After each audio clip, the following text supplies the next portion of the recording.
रोटियों का ताना। रचना, उठो, 7 बज गए। राघव ने बिस्तर पर लेटे लेटे ही रचना के हाथ पर मारते हुए जगाया। 7 बज गए। हे भगवान, आज फिर लेट। मैं जल्दी क्यों नहीं उठ पाती? आपसे कहा था ना मैंने कि मुझे सुबह जल्दी उठा देना। रचना ने अपने पति की तरफ देखते हुए कहा, लेकिन वह तो उसे जगा कब का सो गया था। फ्रेश हो नहा धोकर जब वह किचन में पहुंची तो उसकी सास चाय बनाकर नाश्ते की तैयारी कर रही थी। किचन में पहुंचते ही रचना थोड़ा शर्मिंदा होते हुए बोली, सॉरी मम्मी जी, आज फिर लेट हो गई। कल से पक्का समय से उठूंगी। मैं तो अलार्म लगाया था पर पता नहीं कैसे नहीं बजा। तुझे किसने कहा है इतनी जल्दी उठने के लिए? और फिर आज तो वैसे भी संडे है, सब आराम से उठेंगे, तो जल्दी उठकर करना क्या था? चल, अब उठ गई है तो पहले चाय पीने में अपनी सासू माँ का साथ दे। कमला जी ने अपनी बहू के हाथ में चाय का कप पकड़ाते हुए कहा। वह क्या है मम्मी जी, शादी के समय मेरी मम्मी और दादी ने कहा था कि ससुराल में बहुओं को ज्यादा देर तक नहीं सोना चाहिए। इस जगह कर्तव्य के साथ साथ तुम्हारे कुछ अधिकार भी हैं। इस बात को हमेशा याद रखना। और सबसे बड़ी बात, अगर मन में कोई भी शंका हो तो जिस तरह अपनी मम्मी से अपने मन की बात कहती थी वैसे ही मुझे बताना। मन में रखने से रिश्ते उलझ जाते हैं और मैं नहीं चाहती गलतफहमी के कारण रिश्ते बिगड़े। मम्मी, आप कितनी अच्छी हो। लग नहीं रहा कि मैं ससुराल में हूँ, वरना तो ससुराल के नाम पर हवा सा बना रखा है, लेकिन यहाँ तो मैंने ऐसा कुछ नहीं देखा। रचना हंसती हुई अपनी सासू माँ की गले में बाहें डालते हुए बोली, क्या बात है भाई, सास बहू में बड़ा प्यार उमड़ रहा है। तो तुम्हें क्यों जलन हो रही है बेटा जी? वैसे तो नालायक तू, यह बता, खुद तो तू संडे के दिन इतनी देर तक सोया है, फिर बहू को इतनी जल्दी क्यों जगाया? अरे यार मम्मी, मैं तो आपका लाडला बेटा हूँ ना, और यह ठहरी घर की बहू, बहू को जल्दी उठना ही चाहिए। अच्छा, कहाँ लिखा है कि बहू को जल्दी उठना चाहिए और बेटों को देर तक सोना चाहिए? दादी माँ की किताब में। बचपन से उनके मुंह से यही सुनता आ रहा हूँ, तो मुझे पूरा बहू पुराण याद हो चुका है। बहू को तेज नहीं हंसना, सबके बाद खाना खाना है, ज्यादा ठूस कर नहीं खाना, और जवाब तो बिल्कुल भी नहीं देना। राहुल अपनी आंखों को गोल गोल घुमाते हुए बोला। राघव दादी माँ के लाडले पोते, उनके बनाए दकियानूसी नियम मेरी बहू पर तो बिल्कुल भी नहीं चलेंगे, समझे? क्या मम्मी जी, दादी ने ये सारे नियम आप पर अपनाए थे क्या? रचना हैरानी से अपनी सास की तरफ देखते हुए बोली। छोड़ बहू, क्या पुरानी बातों को खुरेदना। अच्छा सुनो, आज शाम को तेरी ताई जी के पूरे परिवार ने खाने पर बुलाया है। थोड़े ढंग से तैयार हो जाना, वरना अपनी दादी से आशीर्वाद की जगह भर भर कर नियम कायदे सुनने को मिलेंगे। कमला जी मुस्कुराते हुए बोली। जी मम्मी जी। कमला जी, 2 देवरानी जिठानी, कुछ सालों तक तो दोनों देवरानी जिठानी के परिवार इकट्ठे रहे, लेकिन बच्चों के बड़े होने पर दोनों ही परिवार समय रहते आपसी सहमति से अलग हो गए। कमला जी की सासू माँ एक रोबदार महिला थी। उन्होंने हमेशा अपनी दोनों बहुओं पर अपना रोब बना कर रखा, और सबसे ज्यादा कमला जी पर, क्योंकि उसकी मायके की आर्थिक स्थिति जेठानी के मायके और यहाँ से बहुत कमतर थी। कमला जी की सासू माँ अपनी बड़ी बहू यानी कि उनकी जेठानी के साथ ही रहती थी, क्योंकि कमला जी के पति की आर्थिक स्थिति भी उतनी अच्छी ना थी जितना कि उनकी सासू माँ को शुरू से खाने पीने की आदत थी। उन्हें लगता था कि अगर वह उनके साथ रहेंगी तो शायद इतने ऐशो आराम उन्हें ना मिले, और वैसे भी शुरू से ही उनका मन अपनी बड़ी बहू में ज़्यादा था। जब कभी भी मिलना जुलना होता, इस उम्र में भी उनकी सास उन्हें ताना देने से न चूकती थी। शाम को जब कमला जी अपने पूरे परिवार के साथ अपने जेठानी के यहाँ गई, तो जेठानी व उनकी सासू माँ बहू के लाए तोहफे देखकर थोड़ा खुश होते हुए बोली, चल कमला, यह तूने अच्छा काम किया कि बहू खाते पीते घर से लाई, जो कम से कम रिश्तेदारी में तेरी इज्जत का ख्याल रखेगी। मेरी तरह शर्मिंदा ना होना पड़ेगा तुझे। दादी जी, यह तोहफे तो सासू माँ की तरफ से ही हैं। मेरी शादी में तो इन्होंने दान दहेज लेने से मना ही कर दिया था।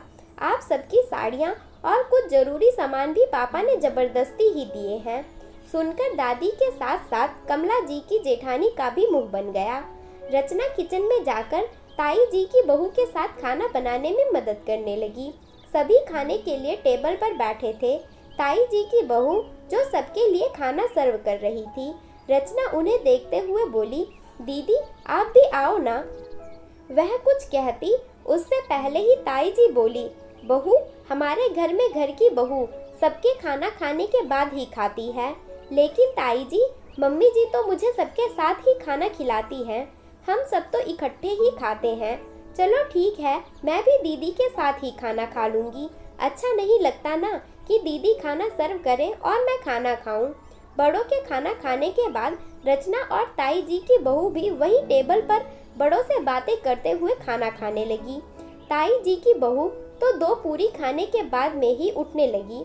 उसे उठता देखकर रचना हैरानी से बोली, क्या दीदी अभी तो आप कह रही थी कि आपको बहुत तेज भूख लगी है और 2 पूरियां खाते ही आपका पेट भर गया। पूरी और पनीर की सब्जी तो मेरी फेवरेट है। 4-5 पूरियां तो मैं ऐसे ही हंसते हंसते खा जाती हूँ। उसकी बातें सुन कमला जी की सास व्यंग से हंसते हुए बोली, यह लो भाई, यह तो सास बहू एक ही थाली के चट्टे बट्टे निकले। याद है तुझे विमला, जब कमला नई आई थी तो कैसे 4-5 रोटियां एक बार में ही डकार जाती। ठीक है बहू, इस मामले में तो तू अपनी सास पर ही गई है, वरना नई बहुओं से तो शर्म के मारे 1-2 रोटी से ज्यादा खाई न जाए। अपनी सास की बातें सुनकर कमला जी की जेठानी मुंह दबाकर हंसते हुए बोली, सही कह रही हो माँ, मैं भी हैरान रह जाती थी कि कमला इतनी रोटियां कैसे खाती है। हम तो 2 जन मिलकर भी इतनी ना खा पाते। जब इनके जेठ पूछते इतनी जल्दी आटा कैसे खत्म हो जाता है, तो मुझसे तो शर्म के मारे बताया भी ना जाता था। मेरी बहू से तो मुश्किल से 2 रोटियां ही खाई जाती हैं। कितना भी कहूँ तीसरी रोटी कभी नहीं लेती। कैसे लेगी जिज्जी, जब आज तक आप मेरी रोटियों की गिनती करती आई हो, तो क्या आपने बहू की ना करी होगी। हाँ जिज्जी, मैं 4-5 रोटियां खाती थी। मेरी रोटियों की गिनती आपको और सासू माँ को याद रही, लेकिन सारे घर का काम जो मुंह अंधेरे उठने से लेकर रात को लेटने तक मैं करती थी, वह कभी आप दोनों को दिखाई ना दिया। हाँ, कम से कम मेरा काम तो सासू माँ को कभी दिखाई ना दिया। पर आप अगर गलती से कभी रोटियां भी बना देती, तो वह सारे मोहल्ले में आपकी रोटियों की तारीफ करते ना भूलती, क्योंकि आप संपन्न घर से थी और मैं इस घर की बहू होते हुए भी कभी वह इज्जत ना पा सकी, क्योंकि मेरा मायका संपन्न ना था। मैं आप जितना अपने मायके से ना ला पाती, जिससे कि आप दोनों का मुंह बंद कर सकूं। माँ जी आपके सामने आपकी झूठी बड़ाई करते ना थकती, और मेरे लिए उनके मुंह से कभी तारीफ के 2 बोल भी ना निकलते। हाँ, बैठते उठते मुझे रोटियों के ताने ना देना भूलती। मेरी रोटियों की गिनती तो घर के हर सदस्य के साथ साथ पूरे मोहल्ले भर को बताती कि मैं पूरे परिवार का राशन अकेले खाती हूँ, लेकिन कभी उन्होंने यह नहीं बताया कि मैं पूरे घर का काम भी अकेले ही करती हूँ। इस घर में मेरे कर्तव्य बताए गए, लेकिन अधिकार कुछ भी नहीं दिए गए। यहाँ तक कि काम के बदले में पेट भर खाने का अधिकार भी आपके रोज के तानों ने मुझसे छीन लिए। मैं सब कुछ जानकर भी चुप रही, और आप लोगों को मेरी चुप्पी में अपनी जीत नजर आती थी, लेकिन ऐसा नहीं। मेरे संस्कार मुझे बड़ों का अपमान करने से रोकते थे, लेकिन यह मेरी गलती थी कि मुझे अपनी बात सामने रखनी चाहिए थी। क्या मिला मुझे इतना सहकर? आज तक भी ना आपको मेरी कद्र रही, ना मेरे काम की। बस माँ जी, आपके और जीजी के साथ रहते हुए मैंने एक बात सीखी, किसी को दबाकर चुप तो कराया जा सकता है, लेकिन अपने लिए उसके दिल में इज्जत नहीं कमाई जा सकती।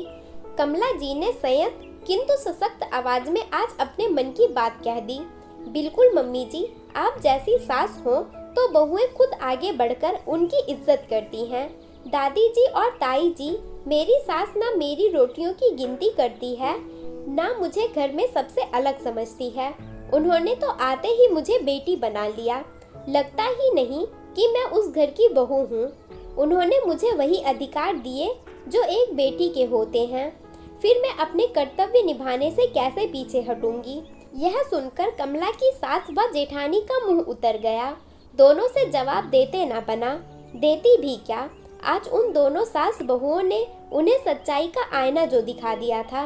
दोस्तों, यह सिर्फ कमला का दर्द नहीं, बहुत सी स्त्रियों का दर्द है। ससुराल में सिर्फ बहू को कर्तव्य याद दिलाए जाते हैं, उनका अधिकार तो पेट भर रोटी खाने का भी नहीं।